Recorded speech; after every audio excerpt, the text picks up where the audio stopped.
بات میرے آقا صلی اللہ تعالیٰ علیہ وسلم کے معراج، اب یہاں سے سدرۃ المنتہا کے بعد جو مقامات تھے اللہ رب العزت کے حضور جو میرے آقا گئے ہیں، اللہ اکبر، وہ کیفیت کو ہم بیان نہیں کر سکتے، وہ کیسی تھی، وہ کون سی جگہ تھی، اور میرے رب کو میرے آقا نے کیسے دیکھا۔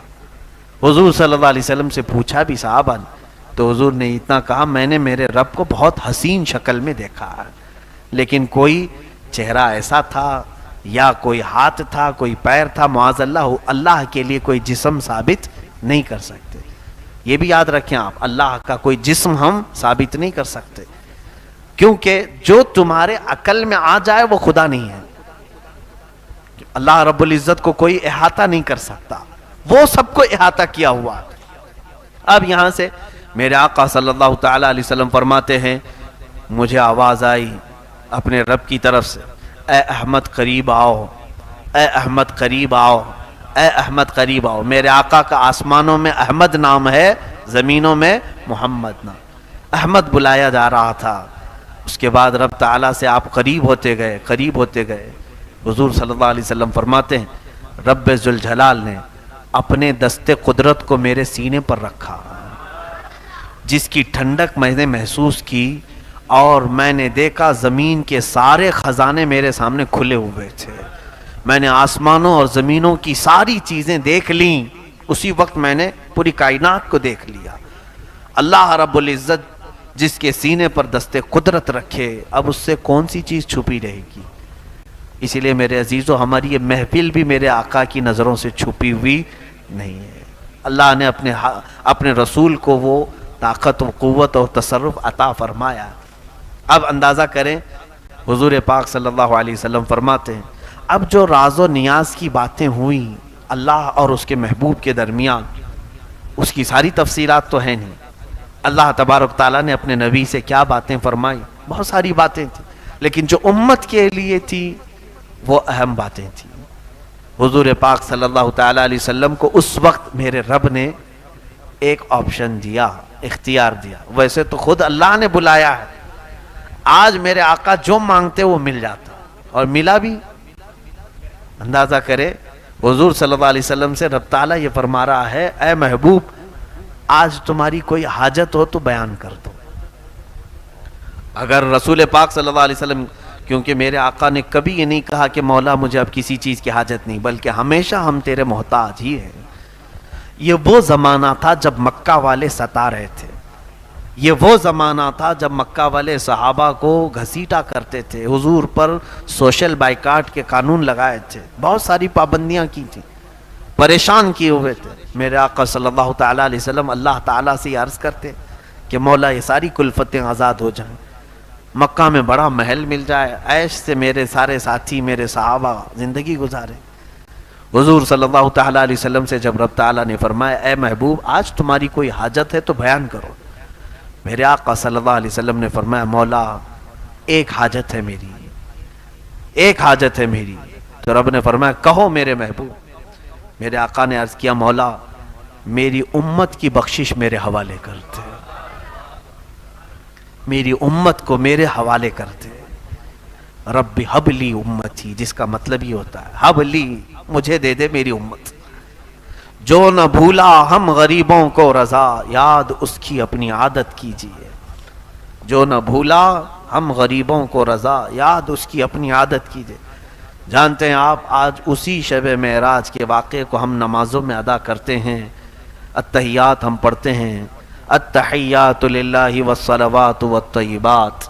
اس کا مجموعہ پورا فقہاء نے فرمایا، جب نبی اوپر جا رہے تھے میرے رب کے حضور، تو یہ پڑھتے ہوئے جا رہے تھے، التحیات للہ والصلوات والطیبات، جس کا مطلب ہوتا ہے تمام پاکیاں اللہ تیرے لیے، تمام ستھرائیاں تیرے لیے، ساری تعریفیں تیرے لیے۔ جب حضور نے یہ جملہ فرمایا تو رب تعالیٰ نے جواب میں یوں فرمایا، السلام علیکہ ایھا النبی ورحمۃ اللہ وبرکاتہ۔ دیکھیں سلام کون کر رہا ہے؟ میرے نبی کو اللہ خود فرما رہا ہے، اے نبی تم پر سلامتی ہو اور اللہ کی رحمت اور اس کی برکت۔ حضور کو سلام ملا کس کی طرف سے؟ اللہ کی طرف سے۔ اور اس کے بعد حضور صلی اللہ علیہ وسلم نے پھر دوبارہ یوں عرض کیا، دیکھیں یہ بھی موقع کیسا ہے، میاں اگر ہمیں کوئی بڑا آدمی سلام کر لے تو ہم کیا سوچیں کہ اب ہماری حیثیت بڑھ گئی، کسی اور کو یاد کریں نہ کریں. مگر حضور پاک صلی اللہ تعالی علیہ وسلم کو جب اللہ نے سلام فرمایا تو حضور آگے بڑھ کر یوں عرض کرتے ہیں والسلام علینا وعلی عباد اللہ الصالحین. مولا صرف مجھ پر نہیں، میری امت کے سارے گنہگاروں پر بھی تیرا سلام اور صالحین بندوں پر بھی تیرا سلام ہو. میرے آقا کہاں ہمیں فراموش کیے، کہیں ہمیں بھولے ہیں میرے آقا؟ رسول کریم صلی اللہ علیہ وسلم نے ہمیں کسی جگہ پر چھوڑ دیا ہے؟ اے میرے عزیزو، اللہ کے حبیب صلی اللہ علیہ وسلم نے جب یہ عرض کیا، سارے ملائکہ سن رہے تھے اللہ کا کلام اور نبی کا یہ کلام. حضور نے پہلے کیا کہا اللہ کی تعریف میں؟ التحیات للہ والصلوات والطیبات. تو رب تعالیٰ نے فرمایا السلام علیکہ ایھا النبی ورحمۃ اللہ وبرکاتہ. اور میرے آقا نے پھر کہا والسلام علینا وعلی عباد اللہ الصالحین. تو یہ دونوں کے کلمے سننے کے بعد فرشتوں نے کہا اشہد ان لا الہ الا اللہ واشہد ان محمدًا عبدہ ورسولہ. ہم گواہی دیتے ہیں کہ اللہ کے سوا کوئی معبود نہیں، اور ہم گواہی دیتے ہیں کہ محمد صلی اللہ علیہ وسلم اللہ کے بندے اور اس کے رسول ہیں. یہ اگر کوئی اتحیات کا اتنا ٹکڑا بھی پڑھ لے تو اسے معراج سمجھ میں آ جائے گی. معراج کا سفر اس کے اندر. ہم نمازوں میں اتحیات میں بیٹھے تو یہ منظر تصور میں لے کے آنا چاہیے. یہ منظر تصور میں لے کے آئیں کہ رسول پاک نے یہ جملے ادا کیے تھے، پھر میرے مولا نے اپنے نبی کو سلام کیا تھا، اور اس کے بعد میرے آقا نے ہم غریبوں کو یاد کیا تھا، پھر فرشتوں نے سب شہادت بیان کی تھی. ہم بھی کیوں نہ فرشتوں کی شہادت بیان کریں؟ میرے عزیزو، رسول پاک صلی اللہ تعالی علیہ وسلم جب وہاں سے چلنے لگے تو رب تبارک و تعالیٰ سے آپ نے ایک سوال کیا، مولا مجھے تو نے انعام میں یہاں تک بلایا. دیکھیں کہاں کہاں حضور پاک ہمارا خیال فرماتے ہیں کہ سب یہاں تک آ نہیں سکیں گے، سب تیرے دربار تک یہاں تک نہیں پہنچ سکیں گے. میں جاؤں گا تو میری امت مجھ سے بار بار تیرے بارے میں پوچھے گی، اور وہ پوچھیں گے کہ یا رسول پاک آپ تو پہنچ گئے، ہم کیسے جا سکیں گے؟ اے اللہ میں اپنی امت کو کیا بتاؤں؟ توجہ، رب تعالیٰ نے فرمایا اے محبوب میں ایک تحفہ تمہاری امت کو دیتا ہوں، اگر وہ اس پر عمل کرے گی تو ہر سجدے میں انہیں معراج ہوگی. وہ ہے نماز کا تحفہ. اللہ رب العزت نے 50 نمازیں فرض کی امت محمدیہ پر. کہا کہ رسول یہ لے جائیں 50 نمازیں اپنی امت کو پڑھنے کا حکم فرمائیں کہ وہ دن اور رات میں 50 نمازیں پڑھیں. میں سوچتا ہوں ہیں تو گھنٹے 24، اگر 50 نمازیں فرض ہوتی تو آدھے گھنٹے سے پہلے اذان ہونے لگ جاتی. نہیں، 24 گھنٹے میں اگر آدھے گھنٹے پر بھی ہو تو 48 نمازیں ہوتی، پھر 2 بج جاتی تھی. 50 نمازیں 24 گھنٹے میں کیسے ادا کرتے؟ بڑا مسئلہ تھا. اللہ رب العزت نے بھی ظاہر سی بات ہے وہ بندوں پر عسر تکلیف تو نہیں چاہتا، حرج میں نہیں ڈالتا. مولا اتنا ہی دیتا ہے حکم جتنا بندے اٹھا سکتے. تو جب یہ آدھے گھنٹے میں نماز، ہر آدھے گھنٹے میں کہاں سے آئے گا بندہ؟ رب بھی جانتا ہے، لیکن پھر فرض کیا کیوں؟ اس کی بڑی حکمت ہے. حضور صلی اللہ علیہ وسلم وہ 50 نمازیں لے کر کے آئے. یہ کسی آسمان پر حضرت موسیٰ علیہ السلام سے ملاقات ہوئی. موسیٰ علیہ السلام بھی 6 یا 5ویں آسمان پر حضرت حضور صلی اللہ علیہ وسلم سے ملاقات کی اور پوچھا کہ کیا آپ کی بات ہوئی؟ حضور نے بتایا، کہا میری امت کو اللہ نے 50 نمازیں عطا کی.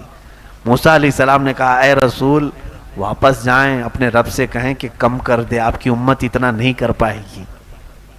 کیا کہا حضرت موسیٰ علیہ السلام نے؟ آپ کی امت نہیں کر پائے گی. اب یہاں دیکھیں میرے آقا کے علم غیب پر سوال کرنے والے ہیں. آج 5 وقت کی نمازیں پڑھ رہے ہیں کہ 50 پڑھ رہے ہیں؟ 5 پڑھ رہے ہیں نا. موسیٰ علیہ السلام کو یہ کیسے معلوم تھا کہ امت 50 نہیں پڑھ پائے گی؟ جب موسیٰ علیہ السلام کو یہ غیب کا علم تھا تو میرے نبی کو کتنا غیب کا علم ہوگا؟ موسیٰ علیہ السلام ہی نے تو کہا. حضور صلی اللہ علیہ وسلم گئے رب تعالیٰ سے عرض کیا مولا اس میں کچھ کم کر دے. 5 کم ہوئی، 45 لے کر آئے. پھر موسیٰ علیہ السلام نے روکا، کہا اور کم کرائے. 9 مرتبہ حضور کا جانا آنا ہوا ہے. کتنی مرتبہ؟ 9 مرتبہ حضور صلی اللہ علیہ وسلم رب تعالیٰ کے حضور جاتے، کم کراتے، آتے۔ اب یہاں پر بھی بعض مفسرین نے لکھا ہے کہ ایک ہی بار میں ڈائریکٹ 45 کم کرا کے آ جاتے۔ اللہ کو بھی معلوم ہے جب حضور صلی اللہ تعالیٰ علیہ وسلم 5 لے کر کے آئے تھے، 45 گھٹ گئی، کتنی بچی؟ 5۔ تو حضرت موسیٰ علیہ السلام نے پھر کہا اور جائیے کم کرائیے، تب میرے آقا نے کہا اب مجھے شرم آ رہی ہے، اب حیا آتی ہے، اس سے کم کراؤ۔ لیکن رب تعالیٰ نے یہ فرما دیا، اے محبوب آپ کی امت یہ اگر 5 ہی پڑھے تو میں 50 کا ثواب دوں گا، 50 کا پورا ثواب دوں گا۔ یہ 5 میں وہ 50 نمازوں کا پورا ثواب ہے جو پہلے ہمیں فرض کی گئی تھی۔ اب یہاں پر مفسرین فرماتے ہیں ایک ساتھ کم کروا سکتے تھے، جا کر کے سیدھے کہتے 45 کم کر دے، 5 رکھ جائیں گے۔